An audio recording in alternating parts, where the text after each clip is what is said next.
कल आएंगे लोकसभा चुनाव के नतीजे। उत्तर प्रदेश की 75 जनपद में 81 स्थानों पर होगी वोटों की गिनती। कड़ी सुरक्षा व्यवस्था के बीच होगी काउंटिंग।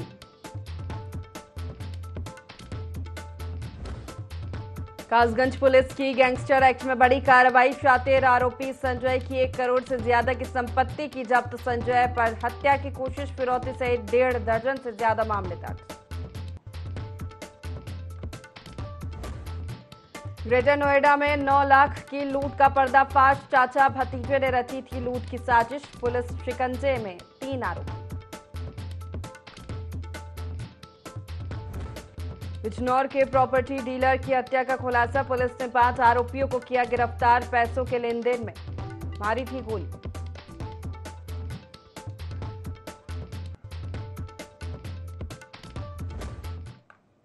नमस्कार, बहुत स्वागत है आपका। यूपी लाइव देख रहे हैं आप। मैं हूं आपके साथ प्रशिता शर्मा। बुलेटिन की शुरुआत करते ही लोकसभा चुनाव का एग्जिट पोल सामने आ गए हैं। वहीं नतीजों को लेकर सियासत लगातार जारी है। सपा के राष्ट्रीय अध्यक्ष अखिलेश यादव ने प्रेस कॉन्फ्रेंस करते हुए बीजेपी पर हमला बोला। उन्होंने कहा कि फॉर्म 17C की कॉपी एजेंट और हमारी पार्टी के पास है, क्योंकि हमें पता था बीजेपी किसी भी षड्यंत्र में शामिल हो सकती है। इसीलिए डे 1 से पूरी जानकारी हम लोगों ने रखी है, क्योंकि इतनी तपती गर्मी में लोगों ने लोकतंत्र को, संविधान को मजबूत बनाने के लिए मतदान किया है।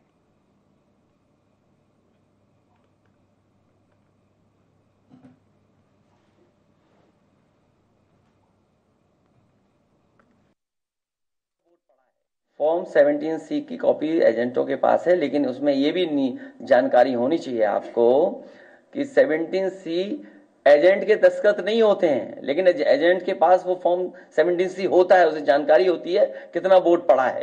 ये हमारी पार्टी के कार्यालय में हमारे पास पूरे हैं, क्योंकि हमें पता था कि बीजेपी किसी भी साजिश षड्यंत्र में शामिल हो सकती है। इसलिए जानकारी पूरी हम लोगों ने डे 1 से। प्रदेश में 75 जनपद के 81 स्थानों पर मतगणना की व्यवस्था रखी गई है। ईसीआई की गाइडलाइन के अनुसार फोर्सेस का स्थापन किया गया है और 3 लेयर की सिक्योरिटी में इनर मोस्ट को सीएपीएफ फोर्स ने, बाहर से जनपद का पुलिस का घेरा रहेगा। सभी की मतगणना स्थल पर स्क्रीनिंग की जाएगी और महिला कर्मी की चेकिंग महिला पुलिसकर्मी ही करेंगी। इसके साथ ही यातायात प्रबंधन किया जा रहा है। बता दें कि भ्रामक खबरों को रोकने के लिए सोशल मीडिया की मॉनिटरिंग की जा रही है। पूरी मतगणना को सक्षम संपन्न कराए जाने के लिए एसपी और एडिशनल एसपी की अगर देखें तो 160 व्यक्ति लगे हैं केवल मतगणना के लिए, और पुलिस उपाधीक्षक 476, निरीक्षक 2248, उप निरीक्षक 12,883, मुख्य आरक्षी 20,876, आरक्षी 50,697, होमगार्ड 6,149 तथा सीएपीएफ की 145 कंपनी तथा पीएससी की 102 कंपनी का व्यवस्थापन इस दौरान केवल मतगणना के लिए किया गया है। अन्य जो फोर्स है वो पूरे जनपद में शांति व्यवस्था बनाए रखने के लिए उपयोग में लाया जाएगा। जौनपुर में 4 जून को लोकसभा चुनाव 2024 की मतगणना के मद्देनजर सुरक्षा व्यवस्था के पुख्ता इंतजाम किए गए। शांति व्यवस्था कायम रखने के उद्देश्य से एसपी डॉक्टर अजय पाल शर्मा के निर्देशन में पुलिस जवानों को बलवा ड्रिल का अभ्यास कराया गया। जवानों को पुलिस लाइन ग्राउंड में दंगा नियंत्रण उपकरण, tear gas, rubber bullet gun, hand grenade आदि शस्त्रों और फायर ब्रिगेड के साथ अभ्यास कराया गया, ताकि मतगणना के दौरान आने वाली किसी भी तरह की चुनौती से निपटा जा सके।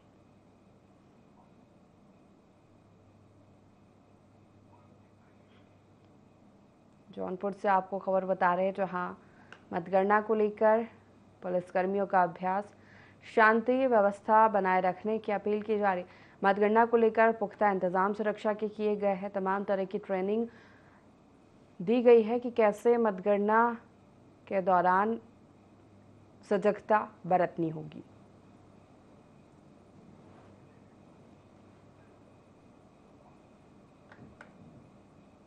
उत्तर प्रदेश के बलिया में भी मतगणना को लेकर प्रशासन की तरफ से तैयारियां पूरी कर ली गई है। शहर के नवीन कृषि मंडी तीखमपुर में मतगणना की जाएगी।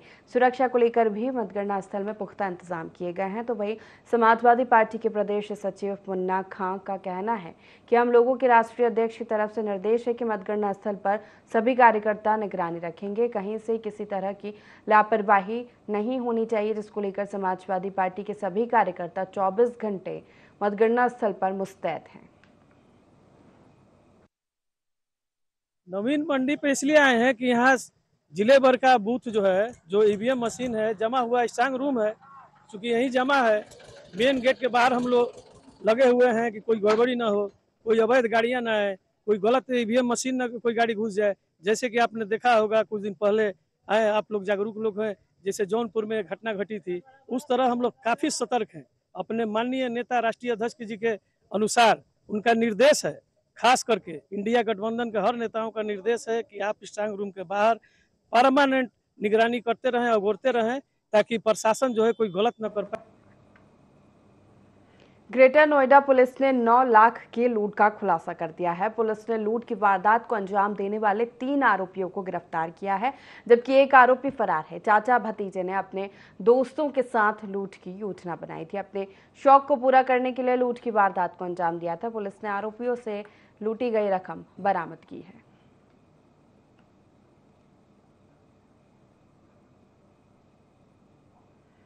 पाली गोलीकांड में मृतक युवराज को श्रद्धांजलि देने के लिए करणी सेना के राष्ट्रीय अध्यक्ष वीरू सिंह हजारों समर्थकों के साथ इस्माइलपुर पहुंचे। इससे पहले बसपा नेता राजवर्धन सिंह अराजू ने सैकड़ों लोगों के साथ इस्माइलपुर पहुंचकर जुलूस निकालकर प्रदर्शन किया था। इसके बाद राजवर्धन सिंह समेत करीब 150 से 200 अज्ञात लोगों के खिलाफ बिना अनुमति के जुलूस निकालने और अवैध सभा करके नारेबाजी कर सांप्रदायिक तनाव फैलाने के आरोप में मुकदमा दर्ज किया गया है। बता दें कि करणी सेना के राष्ट्रीय अध्यक्ष ने अपने फेसबुक पेज पर पोस्ट कर लिखा कि अगर हरदोई में किसी पर फर्जी मुकदमा दर्ज हुआ तो उग्र प्रदर्शन होगा। हरदोई पाली हत्याकांड को लेकर प्रदर्शन श्रद्धांजलि देने पहुंचे करणी सेना के राष्ट्रीय अध्यक्ष।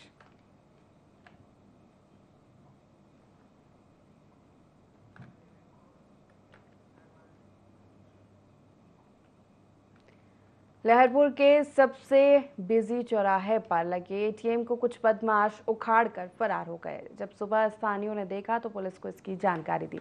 पुलिस ने सीसीटीवी की मदद से आरोपियों की तलाशी शुरू कर दी। हालांकि बदमाशों ने एटीएम चोरी करने से पहले सीसीटीवी को भी तोड़ दिया था। फिलहाल घटना की सूचना पर मौके पर पहुंचे पुलिस अधीक्षक चक्रेश मिश्रा ने जांच के आवश्यक दिशा निर्देश दिए हैं। थाना लहरपुर के अंतर्गत आज सुबह पुलिस को यह सूचना मिली कि तंबौर रोड पर कस्बे के बाहर स्थित एसबीआई के एक एटीएम मशीन को किसी अज्ञात गैंग के द्वारा उखाड़कर ले जाया गया है। पुलिस के द्वारा मौके पर जाकर तफ्तीश की जा रही है। उचित धाराओं में अभियोग पंजीकृत कर लिया गया है। जल्दी घटना को वर्कआउट करके इसका खुलासा किया जाएगा। बैंक से इस बारे में जानकारी ली जा रही है कि उसमें कितना अमाउंट था। अन्य सभी बिंदुओं पर कार्यवाही प्रचलित है। हरदोई में कासिमपुर थाना क्षेत्र के जरहा गांव के पास सड़क हादसा हुआ, जहां 2 बाइक की टक्कर हो गई। हादसे में 2 मौसेरे भाइयों सहित 3 लोगों की मौत हो गई। फिलहाल पुलिस ने शवों को पोस्टमार्टम के लिए भेजकर जांच शुरू कर दी है।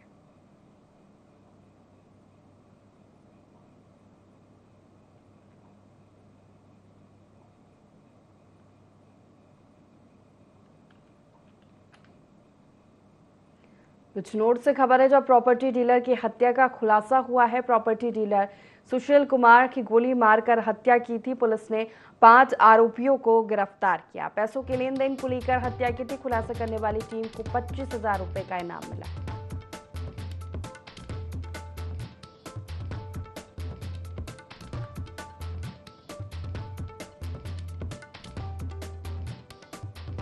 बिजनौर से बड़ी खबर आपको बता रहे, 5 आरोपियों को पुलिस ने गिरफ्तार किया है। पैसों के लेन देन को लेकर हत्या की थी। खुलासा करने वाली टीम को 25,000 रुपए का इनाम। बिजनौर प्रॉपर्टी डीलर की हत्या का खुलासा हुआ है। प्रॉपर्टी डीलर सुशील कुमार की गोली मारकर हत्या की थी।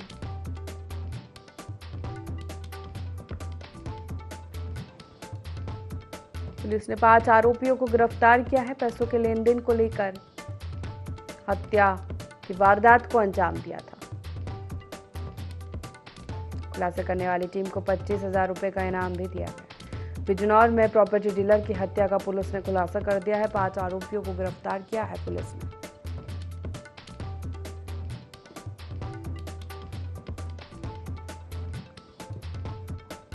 कानपुर में निर्वाचन आयोग के निर्देशों के बाद लोकसभा चुनाव की शुरुआत मतगणना सकुशल कराए जाने के लिए 3 कंपनी सीएपीएफ पीएसी के साथ 3,000 पुलिस कर्मियों को सुरक्षा व्यवस्था के लिए तैनात किया गया है। साथ ही यातायात की एडवाइजरी जारी की गई है। मतगणना स्थल पर मीडिया बंधुओं से समन्वय के लिए हेल्प डेस्क बनाई गई है। तो कानपुर में मतगणना की तैयारियां पूरी हो गई है। सुरक्षा के पुख्ता इंतजाम की गई। यातायात व्यवस्था को लेकर भी एडवाइजरी जारी की गई है।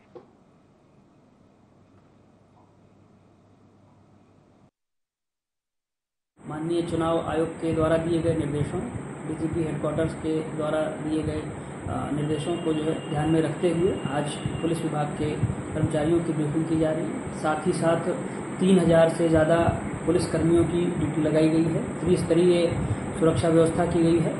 इसके अलावा मीडिया कर्मियों के लिए अलग व्यवस्था की गई है। उनकी भी जो है वो प्रॉपर ब्रीफिंग और उनके साथ भी जो है वो अच्छा समन्वय हो, इसके लिए एक डेडिकेटेड ऑफिसर लगाया गया है।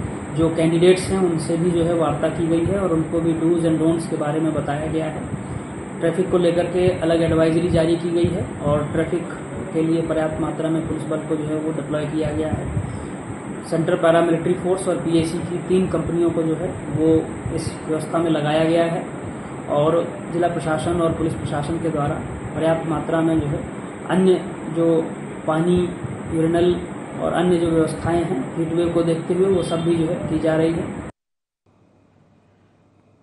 जिला सिद्धार्थनगर में बारातियों के साथ मारपीट की गई और महिलाओं से अभद्रता करने और जेवर छीनने का मामला सामने आया है। आपको बता दें कि जनपद सिद्धार्थनगर की मुड़ीला मिश्र से एक बारात इटावा थाना क्षेत्र के मैतीनिया गांव जा रही थी। पीड़ितों का आरोप है कि बारात रास्ते में पड़ रहे चौखड़ा के पास पहुंची थी कि बारात चारी महिला ने गाड़ी रुकवाई।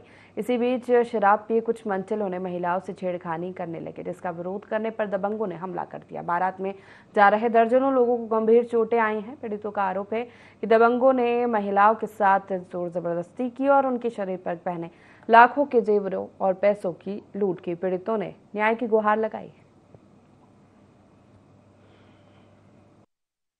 जब गाड़ी से गया पहुंचा वहाँ पे मारपीट चालू था। जब हमने पहुंचा तो अपने मामा को देखा तो मेरे मामा खून से लथपथ थे। तो हमने बचाव के लिए और महिलाओं से भी पूछा तो उन लोग भी बोले कि आके हमको छेड़खानी किए। जब तुम्हारे मामू बोले तो मारपीट करना चालू कर दे। तो हम बचाव के लिए, हमारे भी हाथ में बहुत ज़्यादा चोट आई है। ये देखिए हाथ वाथ सब टूट गया है और हम 2 घंटा बेहोश थे। 2 घंटा के बाद हमें होश हॉस्पिटल में आया और हम यही चाहते हैं कि हमारे लिए कोई निर्णय करे। मामला यही है कि मुड़ीला मिश्र से हम जा रहे थे महतिनिया बारात। हमारे भतीजे का शादी था और उसके बाद में सारी गाड़ी कुछ गाड़ी निकल गई थी और कुछ गाड़ी हमारे पीछे थी। तो चौखड़ा में हम लोग जब पहुँचे तो महतिनिया के तरफ दाहिने तरफ रास्ता कटा हुआ है। उसके आगे लगभग 1 दर्जन के आसपास वहाँ बैठे थे और हमारे गाड़ी में कुछ महिलाएं थी, दूसरे गाड़ी में कुछ महिलाएं थी। तो उनको स्वास्थ्य की ज़रूरत था।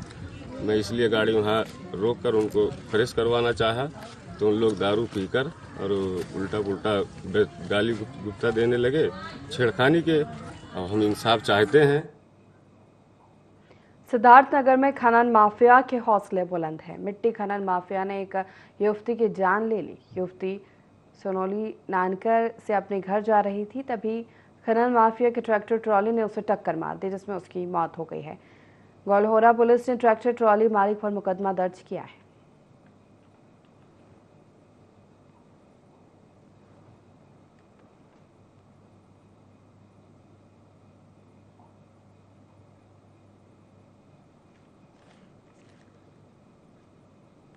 सिद्धार्थनगर से खबर है, जहां खनन माफियाओं के हौसले इतने बुलंद है कि जहां उन्होंने एक युवती की जान ले ली।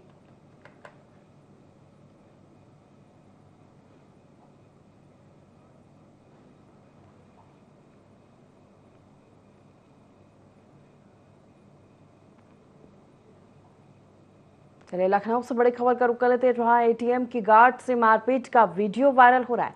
कोठारी बंधु पार्क के एसबीआई एटीएम में मारपीट हुई। गार्ड के साथ मारपीट के साथ संपत्ति को नुकसान पहुंचाया गया। थाना ताल कटोरा के राजाजीपुरम कोठारी बंधु पार्क की घटना बताई जा रही है। IND24 वायरल वीडियो की सत्यता की पुष्टि नहीं करता है। एटीएम के गार्ड के साथ मारपीट की गई तस्वीरें आपको दिखा रहे। गार्ड के साथ मारपीट करते हुए वीडियो वायरल हो रहा है। IND24 वायरल वीडियो की सत्यता की पुष्टि नहीं करता। एटीएम के गार्ड से मारपीट का वीडियो। कोठारी बंधु पार्क के एसबीआई एटीएम में मारपीट हुई। गार्ड के साथ मारपीट के साथ संपत्ति को भी नुकसान पहुंचाया गया है।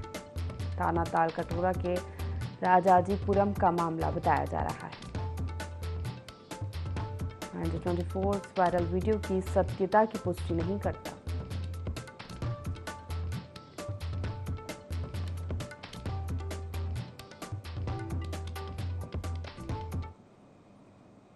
चलिए बिजनौर से बड़ी खबर का रुख कर लेते हैं, जहां दिव्यांग बच्चे से दरोगा ने अभद्रता की है। दरोगा का अभद्रता करने वाला वीडियो वायरल हुआ है। दरोगा प्रमोद कुमार का वीडियो पहले भी वायरल हो चुका है। बिजनौर एसपी नीरज कुमार जादौन ने सस्पेंड किया। थाना बढ़ापुर में तैनात था दरोगा Pramod Kumar. IND24 viral video की सत्यता की पुष्टि नहीं करता।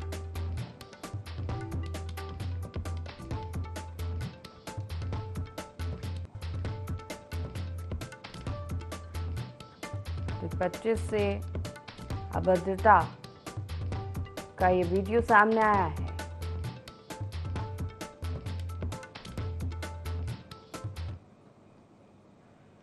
कासगंज की सहावर पुलिस ने प्रतापपुर गांव में शातिर अपराधी संजय के विरुद्ध गैंगस्टर एक्ट के तहत कार्रवाई की है। पुलिस ने आरोपी संजय की 1 करोड़ 17 लाख से अधिक की संपत्ति जब्त की। शातिर अपराधी संजय ने जघन्य अपराध से धन अर्जित कर संपत्ति जुटाई थी। अपराधी संजय के खिलाफ हत्या का प्रयास, फिरौती, अपहरण सहित अन्य 17 मुकदमे दर्ज हैं।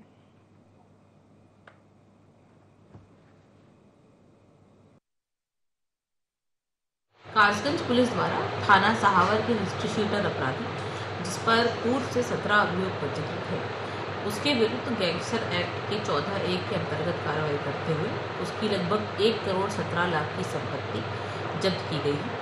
उक्त अपराधी का नाम संजय यादव है और ये परतापुर थाना सहावर का निवासी है। यह कार्रवाई CO सहावर और SDM सहावर के नेतृत्व में की गई। लोकसभा चुनाव की मतगणना 4 जून को होगी। मतगणना की तैयारियां पूरी हो गई हैं। Joint police commissioner Upendra Agrawal ने कहा कि मतगणना को लेकर सुरक्षा के पुख्ता इंतजाम किए गए हैं। 3 लेयर की सुरक्षा व्यवस्था की गई है। मतगणना स्थल के बाहर पैरामिलिट्री फोर्स सहित सिविल पुलिस तैनात की गई। किसी भी सरकारी अधिकारी को मोबाइल ले जाना प्रतिबंधित रहेगा। लखनऊ में लोकसभा चुनाव को लेकर मतगणना के पुख्ता इंतजाम कर लिए गए हैं।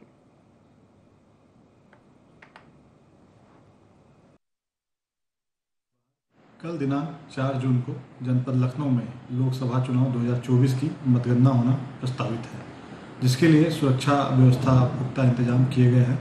3 स्तर की सुरक्षा व्यवस्था वहाँ लगाई गई है। मतगणना कक्ष जो है हमारा जो है फर्स्ट लेयर होता है, वहाँ मतगणना कक्ष के बाहर पैरामिलिट्री की फोर्स और सिविल पुलिस तैनात रहेगी। इसके पश्चात जो सेकेंड लेयर है, परिसर में जो प्रवेश द्वार है वो सेकेंड लेयर की सिक्योरिटी होगी।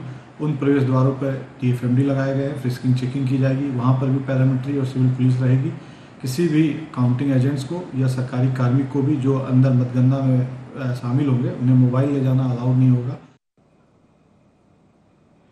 लोकसभा चुनाव की मतगणना 4 जून को है। बलिया में टीकमपुर स्थित नवीन मंडी में मतगणना की जाएगी। इंडी गठबंधन के नेता और समर्थक EVM की निगरानी में लगे हैं। सपा नेता बिरबल राम का कहना है कि निगरानी मतगणना समाप्त होने तक जारी रहेगी। उनका कहना है कि भाजपा EVM के साथ कभी भी छेड़छाड़ कर सकती है। नवीन मंडी पर यहाँ हम लोग निगरानी कर रहे हैं EVM मशीन का। कल वोट हुआ और वोट होने के बाद EVM मशीन यहाँ आई है। अभी हमारे साथ समाजवादी सैनिक प्रकोष्ठ के लोग हैं। ये सेना से रिटायर हैं लोग, ये जवान हैं लोग। ये लोग भी रात से लगे हुए हैं कि मशीन में कोई छेड़छाड़ ना हो जाए, मशीन के साथ कोई सी घटना न घट जाए जिससे हम लोगों का नुकसान हो जाए और सरकार हम लोग के साथ छल न कर पाए, इसलिए हम लोग निगरानी कर रहे हैं। जब तक काउंटिंग नहीं हो जाएगा तब तक हम लोग मुस्तैदी से निगरानी करते रहेंगे। व्यापारी परेशान हैं, फिर भी ये कह रहे हैं कि पूर्ण बहुमत में हम सरकार बनाएंगे, इसलिए हमें शंका बन रहा है कि आखिर में ज़मीन पर इनका इतना विरोध होने के बाद ये क्यों कह रहे हैं कि हम सरकार बना लेंगे। इसके पीछे जरूर कोई शंका है। मशीन में कोई गड़बड़ी कर सकते हैं, मशीन को बदल सकते हैं, इनके अधिकारी कर्मचारी कोई ना कोई गड़बड़ी कर सकते हैं, इसलिए हमें संशय है, डर बना हुआ है। जब तक गणना नहीं होगा तब तक हम लोग मशीन को देखते हैं। जब चुनाव हो गया है और वहाँ से केंद्र से मशीन जब चली है मतदाता केंद्र से, वही साथ में हम लोग आए हैं और अब तक हैं, जब तक गणना नहीं हो जाएगा तब तक रहेंगे। सिद्धार्थनगर के चिल्हिया थाना क्षेत्र में एक युवक ने ट्रेन से कटकर आत्महत्या कर ली। परिजनों ने 2 युवकों पर परेशान करने का आरोप लगाया है। परिजनों ने पुलिस से शिकायत कर न्याय की गुहार लगाई है।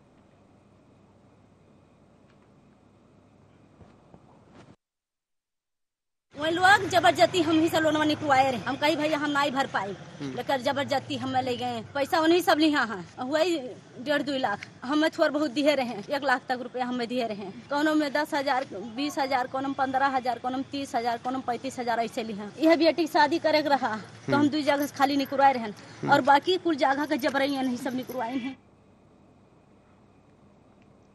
मैनपुरी पुलिस ने अंतर्राज्यीय ईरानी गैंग का पर्दाफाश किया है। गैंग के 3 सदस्यों को गिरफ्तार किया है। आरोपियों के पास से पुलिस और प्रेस के फर्जी आईडी कार्ड सहित लूट का माल बरामद किया गया। आरोपियों ने हाल ही में मैनपुरी, शाहजहांपुर, मुरादाबाद, उन्नाव और मुंबई में लूट की वारदातों को अंजाम दिया था।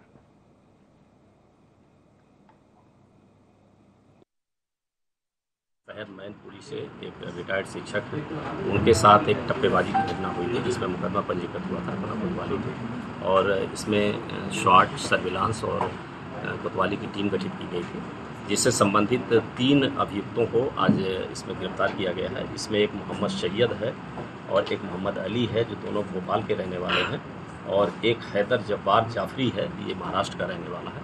ये मूलतः ईरानी गैंग है और जो इनकी मोडस ऑपरेंडी है वो ये कहीं पर जा करके और जैसे चलते हुए लोगों को टारगेट करते हैं और देखते हैं कि इसने कुछ सोना चांदी पहना हुआ है, कोई ज्वेलरी है, तो उसको रोकते हैं कोई सीबीआई का अधिकारी बन के, और कुछ उनको गुमराह करते हैं कि आगे चेकिंग हो रही है और आप अपना जो ज्वेलरी रखे हो उसको अपनी जेब में रख लो, अपनी गाड़ी की डिग्गी में रख लो। महोबा में घर से 8 दिन पहले लापता हुई किशोरी का सुनसान इलाके में कंकाल मिलने से हड़कंप मच गया। परिजन ने किशोरी की हत्या कर शव को फेंके जाने का आरोप लगाया। बता दें कि बमरारा गांव निवासी जयकरण पाल की 17 वर्षीय पुत्री अंकुरी 24 मई से घर से लापता थी, जिसे आखिरी बार कमलखेड़ा गांव निवासी आकाश पाल के साथ देखा गया था। मामला चरखारी कोतवाली क्षेत्र का है। वहीं इस पूरे मामले में सीओ चरखारी रविकांत गौड़ का कहना है कि सुनसान इलाके में मिले कंकाल की शनाख्त गुमशुदा किशोरी अंगूरी के रूप में हुई है और शव को पोस्टमार्टम के लिए भिजवा दिया गया है। रिपोर्ट आने के बाद जो भी तथ्य सामने आएंगे उसके आधार पर कार्रवाई की जाएगी।